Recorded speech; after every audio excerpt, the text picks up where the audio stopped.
룻기 1장 6절에서 18절 말씀입니다. 그 여인이 모압 지방에서 여호와께서 자기 백성을 돌보시사 그들에게 양식을 주셨다함을 듣고 이에 두 며느리와 함께 일어나 모압 지방에서 돌아오려 하여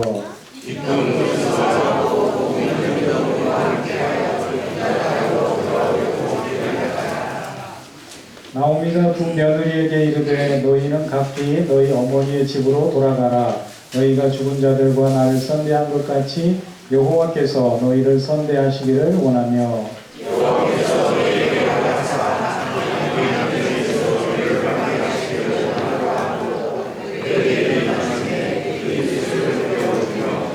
나오미에게 이르되 아니니이다. 우리는 어머니와 함께 어머니의 백성에게로 돌아가겠나이다 하는지라.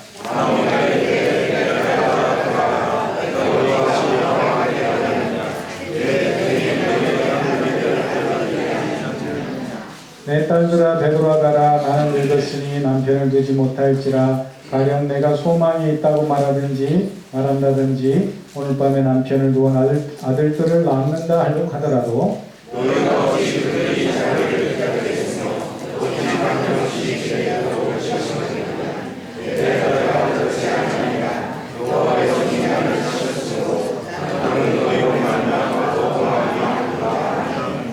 그들이 소리를 높여 다시 울더니 오르바는 그의 시어머니에게 입맞추되 롯은 그를 붙쫓았더라.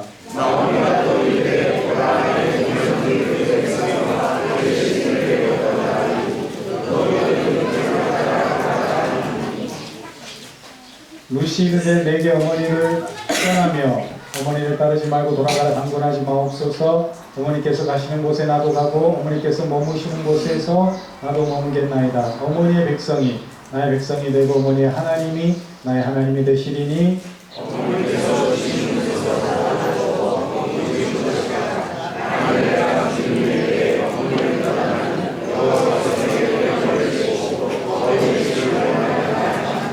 다같이 나오미가 룻이 자기와 함께 가고 그의 결심함을 보고 그에게 말하기를 같이니라. 아멘. 이는 살아계신 하나님의 말씀입니다. 오늘 가지고 행복한 가정을 위해서라는 제목으로 함께 나누겠습니다. 한번 따라해보세요. 행복한 가정을 위하여. 행복한 가정을 위해서는 뭐가 필요할까요? 금이 환향이라는 한자 말이 있습니다. 금의 환향 들어보셨어요? 네. 무슨 뜻일까요?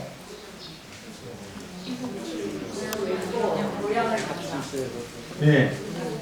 이게 한자어로 비단금의 옷 의자거든요. 비단 옷을 입고 돌아올 한자에 마을 향자 써서 고향으로 돌아간다.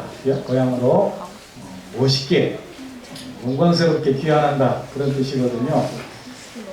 예를 들면은 저희 고향섬 바로 옆에 완도라는 섬에 있는데 완도에 유명한 사람이 한 분 있습니다. 이분이 저와 연배로 비슷한 최경주 씨라는 분이에요. 최경주 들어보셨나요? 네, 최경주 골프 선수가 있는데 이분도 저와 비슷하게 정말 깡촌 이 섬마을에서 태어난 사람이거든요.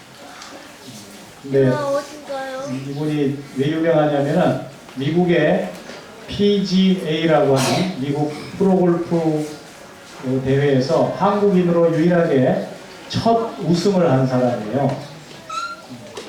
그래가지고 2000년 초반에 우승을 하고 상금을 몇 번에 걸쳐서 받았는데 그 상금이 무려 한 366억 몇천만 원 이 정도로 굉장히 많은 상금을 받았죠. PGA 선수들의 상금 랭킹 순위를 매겨서 명예전당에도 이렇게 헌액하고 그러는데 뭐 우리가 잘 아는 타이거 우즈 이런 선수 있잖아요. 그런 선수가 한 1000 몇백억 정도 되거든요. 1만 달러 뭐 이렇게 되는데 한 366억 정도 벌면 상금 받았으면 몇 위 정도 할 것 같아요? 33위. 우리나라 선수가 거의 다 이제 외국 선수들이 상금 랭킹에 앞순위에 있는데 우리나라 선수로서 이렇게 33위 정도 되고 우승을 한 유일한 우리나라의 유명한 골프 선수입니다. 이분이 섬에서 태어났는데 열심히 운동을 해가지고 어떻게 골프 선수가 되었냐, 그 당시만 해도 골프를 치는 게 쉽지 않았거든요. 흔치도 않고. 어떻게 골프 선수가 됐냐 그랬더니 줄을 잘못 써가지고 이쪽에는 역도 선수, 이쪽에는 무슨 선수 썼는데 키가 작아가지고 맨 뒤에 서 있으니까 너는 이쪽으로 와 해가지고 줄을 섰는데 이제 그렇게 해서 골프를 시작하게 됐다는 거예요. 그분이 돈도 많이 벌고 유명해져가지고 완도에 가면 화흥 초등학교가 있는데 그곳에 골프 연습장도 세우고 또 완도에 최경주 골프 파크라고 자기 이름을 기념해서 이렇게 골프장도 조성해 놓고 그렇다고 해요. 이런 게 바로 금이 환양입니다. 고향에 멋지게 정말 귀환을 한 거잖아요. 여러분 금이 환양할 수 있는 친구들 되시기 바랍니다. 그런데 이런 금이 환양을 우리가 꿈꾸고 부러워하지만 누구나 이런 꿈을 다 이룰 수 있는 것은 아닙니다. 오늘 성경 말씀에 보면은 금이 환양이 아닌 꿈은 수치스럽고 부끄러운 귀향을 하게 되는 그런 한 사람의 이야기가 나옵니다. 그런데 오히려 그런 부끄러운 귀환이지만 전화 위복이 되는 그런 한 사람 나오미와 룻이라고 하는 이 두 여인의 이야기가 나오고 있습니다. 과연 이 나오미와 룻의 인생 가운데에 고난의 위기 가운데 있던 그들의 인생이 어떻게 전화위복이 되는 그런 계기가 되었을까요? 그들의 삶에 어떤 이런 영광스러운 회복의 이야기가 숨어 있는지를 함께 살펴보고자 합니다. 첫 번째, 나오미의 회복은 고향으로의 돌아옴이자 하나님께로 돌아옴의 회복이라고 할 수가 있습니다. 돌아옴의 회복의 은혜가 있다는 것이죠. 6절, 7절 말씀 보니까 나오미가 모압 땅에서 이방 땅의 모압 땅에서 그의 고향인 베들레헴으로 돌아오고 있습니다. 이 돌아온다는 표현이 오늘 본 말씀에 묻기에 굉장히 중요한 단어예요. 돌아온다는 말을 이 성경에 쓰여진 히브리어 원어로는 슈브라고 되어 있어요. 한번 따라해보세요. 슈브 돌아오는 것 같죠? 슈브한 거예요. 나오미가 고향 땅으로 돌아왔다는 이야기가 왜 중요한지를 한번 살펴보기를 원하는데요. 그가 고향으로 돌아오기까지의 그 과정이 녹록지 않습니다. 그야말로 인생의 최악의 상황을, 인생의 가장 밑바닥 최저점을 경험하고서 고향으로 돌아오는 이야기, 또 하나님께로 돌아오는 이야기가 오늘 여기에 오늘 본 말씀에 담겨 있다는 것이죠. 6절 말씀에 이렇게 되어 있어요. 그 여인이 모압 지방에서 여호와 앞에서 자기 백성을 돌보시고 이를 듣고 이에 두 며느리에게 며느리와 함께 일어나 모압 지방에서 돌아오려 하여라고 되어 있습니다. 나오미가 살던 이 시대는 굉장히 암울한 시대입니다. 왕이 없던 사사시대, 영적으로 정치적으로 또 나오미 가정이 경험한 경제적으로 매우 어려운 그런 시기였다라는 것이죠. 이런 암울한 시대에 베들레헴 사람인 나오미가 모압 땅으로 이주를 했다라고 되어 있어요. 오늘로 하면은 먹고 살기 힘들어서 다른 땅으로 이민을 간 거예요. 다른 나라로 이민을 간 거예요.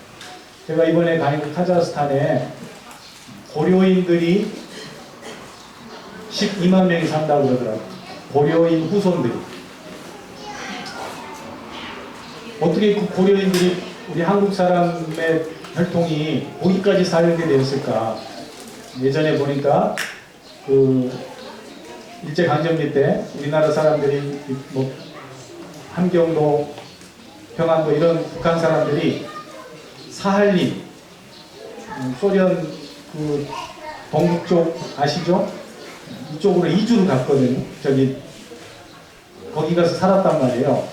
그런데 소련 스탈린이 고려인들을 강제로 이주시켰어요. 왜 이주시켰냐면은 일본 사람들이 테러를 일으키고 이제 러시아 적국으로서 활동을 하는데 한국 사람과 일본 사람들이 구분이 안 되는 거예요. 그래서 고려인들을 강제로 그 당시에 몇십만 명을 기차에 태워서 40일간 저 끝에, 이 동쪽 끝에서 저 끝에 우즈베키스탄, 카자흐스탄 이런 땅에 2주를 보낸 거예요. 그냥 곱게 보낸 게 아니고 그냥 화물칸에 강제로 다 때려 넣어서 가다가 죽기도 하고 얼어 죽기도 하고 짐승처럼 그 화물칸에서 볼일도 다 보고 겨우겨우 그렇게 살아서 정착한 데가 이번에 갔던 우리의 카자흐스탄, 알마티나 또 우즈베키스탄 이런 땅에 옮겨가서 정말 끈질긴 생명력으로 살아남은 사람들이 아직도 그 후손들이 있는 거예요. 저희가 금요일날 밤에 비행기를 탔는데 우리와 똑같은 사람, 비슷하게 생긴 사람들이 많이 타더라고요. 알고 봤더니 인천공항에 내리니까 알마티 고려인 환영 이렇게 써 있더라고요. 그 사람들이 한국에서 이렇게 초청 행사를 해가지고 같이 우리와 비행기를 타고 오더라고요. 아직도 그렇게 고려인들이 한국 혈통의 사람들이 그곳에 그 수천 킬로 떨어진 그곳에서 살고 있더라라는 것이죠. 제가 이번에 가서도 하나 깨닫고 온 것은 그 바로 옆에 키르기스탄에 가니까 우리와 비슷하게 생긴 사람이 있어요. 몽골족. 아직도 그 몽골 아기를 낳으면 몽골 반지염 있는 사람들이 태어난대요. 어떻게 우리까지 그런 몽골 사람들이 왔을까 생각해 봤더니 옛날에 뭐 징기스칸이나 이런 사람들이 그쪽으로 다 지나가면서 정복 전쟁을 했던 거예요. 그러니까 세계가 다 연결되어 있더라고요. 섞여 있더라고요. 우리가 지금 뭐 단일 민족이라고 하지만 이미 우리나라도 온 세계가 다 이렇게 섞여 살듯이 그런 다민족 사회가 되고 있습니다. 우리만 중요한 게 아니더라는 것을 새삼 깨닫게 되는 것이죠. 그런 것처럼 나오미도 먹고 살려고 나오미 가정도 모압 땅으로 이주를 갔는데 문제는 잘 돼서 성공해서 금이 환영을 하면 좋겠지만 어떻게 돌아왔어요? 너무 힘들게 돌아왔어요. 나오미가 고향 땅에 와서 뭐라고 얘기하냐면 고향 사람들이 나오미가 돌아왔다고 박수치며 환영할 때에 나를 나오미라고 부르지 마세요. 나오미라는 이름의 뜻이 뭐냐면은 기쁨, 즐거움 이런 뜻이거든요. 그런데 뭐라고 얘기하냐면 나를 나오미라고 부르지 말고 마라라 부르세요. 마라라는 것은 무슨 뜻이냐면 슬픔, 고통 이런 뜻이에요. 그러니까 우리나라 말로 바꾸면은 이름이 기쁨인데 나를 기쁨이라고 부르지 말라. 나를 고통이라고 불러달라. 쓴 마라로 불러달라. 이렇게 얘기를 하는 것이죠. 그렇게 인생의 그런 쓴 고통과 아픔을 경험하고 지금 나오미가 고향 땅으로 두 며느리와 함께 돌아왔다라고 하는 것이죠. 그야말로 참 비참하고 처참한 그런 상황이라고 할 수가 있습니다. 그때에 그런 아픔 가운데 있는 나오미가 이곳으로 이 고향 땅으로 돌아온 이야기는 어떻게 된 이야기일까요? 아무것도 남겨진 것 없는 빈 뭉지 같은 그런 인생이지만 그나마 고향에 와서 고향 사람들의 위로와 특별히 하나님의 위로와 은혜를 경험하고자 지금 나오미가 이곳으로 돌아왔다라는 것이 중요합니다. 나오미가 하나님께서 은혜를 베푸셔서 고향 사람들을 돌보신다라는 이야기를 듣고 내가 하나님의 은혜가 있는 곳으로 돌아가야 되겠다라고 마음을 먹고 지금 고향 땅으로 돌아왔다라고 하는 사실입니다. 이처럼 하나님의 새로운 위로와 쉼을 기대하고 나오미가 고향 땅 베들레헴으로 온 것입니다. 두 번째로 중요한 것은 나오미와 이 룻이 하나님의 사랑, 하나님의 자비를 선택하고 있다는 것이 중요합니다. 어찌 보면 몸도 마음도 지친 나오미로서는 두 며느리가 무엇보다도 큰 짐이 될 수도 있었을 것입니다. 그렇지 않아요? 인간적으로 좀 연약하거나 이기적이거나 또 매몰찬 사람이었으면 이렇게 얘기했을지도 몰라요. 남편이 죽고 두 아들이 죽고 아무것도 남겨진 것이 없는 인생이니까 야, 내 몸 하나 건사하기도 힘들다. 너희가 알아서 너희 살 길을 가거라. 이렇게 얘기할 수도 있잖아요. 그런데 그렇게 알아서 각자 살 길을 택해서 가라고 말하지 않고 저들을 정말 사랑으로 대하고 있는 것을 우리가 성경을 읽어보면 알 수가 있습니다. 이 두 며느리들을 현실적으로 설득하면서 이별을 통보할 수도 있는데 그렇지 않고 있다는 거예요. 나오미는 그들에게 차갑게 말하는 것이 아니라 이렇게 이야기합니다. 8절에 보시면 너희는 각기 너희 어머니 집으로 돌아가라.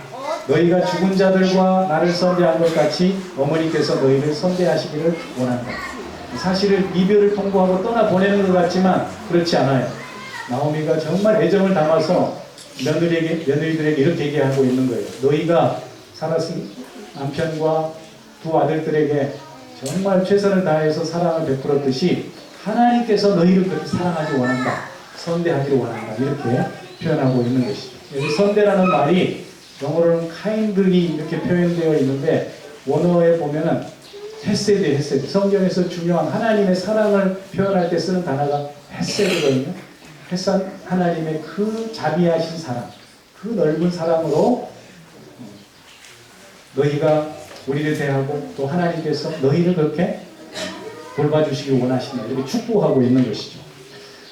두 며느리들이 정말 남편과 시어머니를 사랑으로 대했다는 것을 알 수가 있습니다. 그러니까 이 시어머니 나오미가 저들에게 이렇게 사랑을 베풀기를 원하고 사랑으로 축복하고 있는 것이죠. 오늘 우리의 가정들에게도 필요한 것이 있다면 바로 이 하나님의 사랑입니다.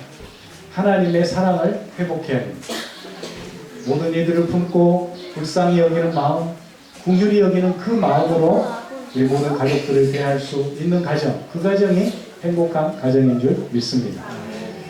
이 서로를 넉넉한 사랑으로 품어주는 그 헤세드 사랑으로 서로를 대할 때 우리는 이 전쟁 같은 세상 속에서 힘과 위로와 참된 쉼을 얻게 되는 줄 믿습니다. 우리 모든 가정들이 그런 하나님의 사랑으로 하나 되는 그런 복이 있기를 주님의 이름 축원합니다. 마지막 세 번째로 이 나오미와 롯의 이야기를 들으면서 우리는 가정의 믿음의 고백과 사랑의 대화가 중요하다는 것을 깨닫게 됩니다. 행복한 가정을 위해서는 이 믿음의 대화, 신앙적 고백이 중요하다는 것이죠. 나오미가 두 며느리에게 해줄 수 있는 것이라고는 사실 아무것도 없습니다. 두 며느리들을 자유롭게 놓아주는 것이 최선의 사랑이었을 것입니다. 그래서 내 딸들아 나에게는 소망이 없으니 나에게 뭔가를 기대하지 말고 각자 떠나라 라고 이야기를 하고 있는 것이죠.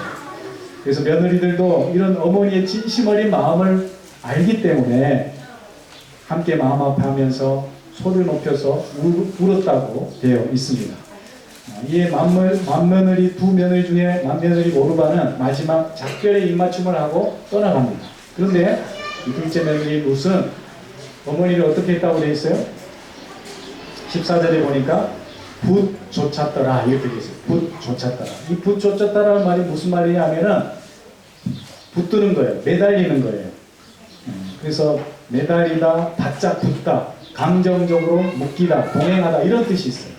그러니까 룻은 시어머니의 설득에도 불구하고 더욱 가까이 나아가서 나오미를 정말 애정의 마음으로 끌어안으면서 사랑으로 그 시어머니를 대하고 있는 것을 보게 됩니다. 이런 어머니를 두고 제가 어디를 가겠습니까? 라고 마음으로 더욱 사랑하는 마음으로 어머니를 포옹하고 있는 것이죠. 여러분 우리 인생길에 또 우리 가정에도 고난과 위기가 찾아올 때가 있습니다. 여러분 그럴 때일수록 우리는 하나님의 그 사랑을 힘입어서 하나님께로 돌아가자라고 하는 그 믿음을 가지고 믿음의 대화, 영적인 대화, 또 그 하나님을 향한 귀한 믿음의 고백으로 승리하시는 저와 여러분 될 수 있기를 축복합니다. 우리의 진정한 소망은 하나님께 있는 줄 믿습니다. 위기 속에서도 위기의 그 어려움과 아픔만 보지 마시고 우리의 인생을 사랑으로 돌보시는 그 하나님의 손길을 기억하고 하나님께로 돌아갈 수 있는 복된 심령들이 다 되시기를 축복합니다. 위기 속에서도 하나님을 붙잡고 하나님이 주신 희망을 가지고 서로를 위로하는 그런 아름다운 사랑의 가정 공동체가 될 수 있기를 축복합니다.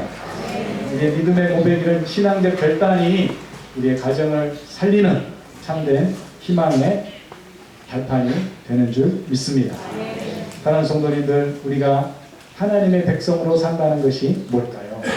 오늘 룻기 말씀을 우리가 읽으면서 우리 정직하게 스스로에게 물어봅니다. 나오미는 그 고통스러운 순간 가운데서 남편도 잃고 두 아들을 잃고 모든 것이 다 무너진 것 같은 그런 인생 가운데서도 하나님의 손길을 놓치지 않았어요. 하나님의 은혜의 손길이 우리 백성들에게 있다는 소식을 듣고 고향으로 돌아가겠다는 그런 믿음을 가진 것이죠. 그 여호와 하나님의 자비로운 손길을 끝까지 놓치지 않았다는 것입니다. 그리고 여호와 하나님께서 불쌍한 며느리들에게 그 사랑과 자비로 새로운 길을 열어주시기를 바라고 그 믿음으로 저들을 축복하고 있는 것을 보게 됩니다. 이에 오르바는 자신의 길을 위해 떠났지만 룻은 그 어머니의 믿음을 기억하고 붙잡고 함께 믿음의 길을 가기로 결단합니다. 어머니 가는 길, 제가 어머니와 함께 가겠습니다. 어머니의 백성이 내 백성이 되고 어머니 하나님이 내 하나님이 될 것입니다. 이렇게 고백하고 있는 것이죠. 이것이 우리의 인생 이스라엘 역사를 예수님의 족보를 바꿔놓는 그런 놀라운 일이 일어나는 계기가 됩니다. 이렇게 룻이 고향 땅으로 어머니의 고향으로 돌아가서 보아스라는 남자를 만나게 되고 그 보아스와의 사이에서 이새를 낳게 되는데 이새는 다윗의 할아버지입니다. 그 예수님의 족보가 이 룻을 이방여인 룻으로부터 시작되고 있는 거예요. 여러분, 우리가 하나님의 사랑을 붙잡고 믿음으로 결단하면 우리의 인생이 하나님께 붙잡힌 바 된 하나님의 역사에 함께 동행하는 그런 복된 인생이 되는 줄 믿습니다. 이 믿음의 선택을 가지고 우리의 가정을 사랑으로 세워가고 하나님의 말씀으로 세워가는 여러분의 모두가 다 될 수 있기를 축원합니다. 기도하겠습니다. 하나님 아버지, 오늘 룻의 나오미와 룻의 이야기를 들으며 행복한 가정을 위해 무엇이 필요한지를, 무엇이 가장 소중한지를 다시 한번 깨닫게 됩니다. 우리에게 하나님의 사랑을 기억하는 믿음을 주시고 우리의 인생이 하나님 손안에 있음을 기억하고 하나님의 은혜를 붙잡고 하나님의 사랑으로 모든 사람들을 대하며 나아가는 복된 인생들 되게 하여 주시옵소서. 예수님의 이름으로 기도합니다. 아멘. 이 찬송가